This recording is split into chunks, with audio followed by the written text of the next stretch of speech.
গণ অধিকার পরিষদের নেতৃবৃন্দের উপর যে হামলা চালানো হয়েছে এটা একটি সুপরিকল্পিত ঘটনা।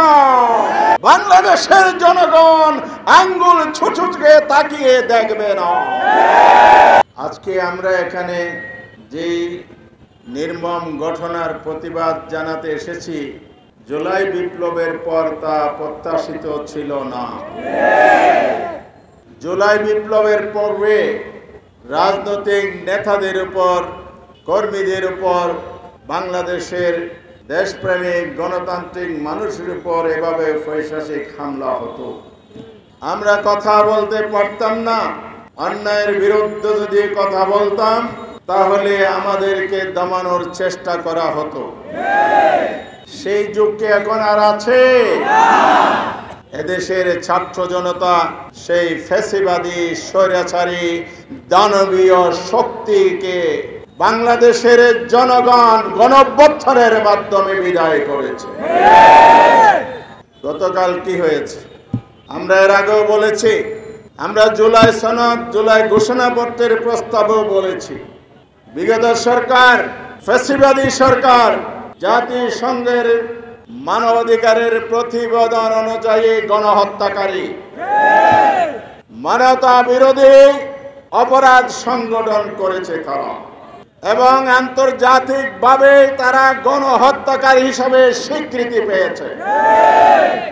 এই জন্য বাংলাদেশের জনগণ হত্যাকারীদের বিচার দাবি করেছে। যেখানে গণহত্যাকারী এদেশের ক্ষমতায় দীর্ঘদিন দুঃশাসন চাপিয়ে দিয়েছিল জনগণের উপর, আন্দোলন সংগ্রামের মাধ্যমে তাদেরকে বিতাড়িত করে বিচারের কাঠগড়ায় দাঁড় করিয়েছে।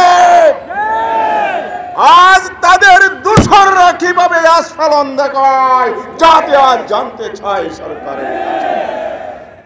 হত্যাকারী আর হত্যার সহযোগী একে অপরাধে অপরাধী।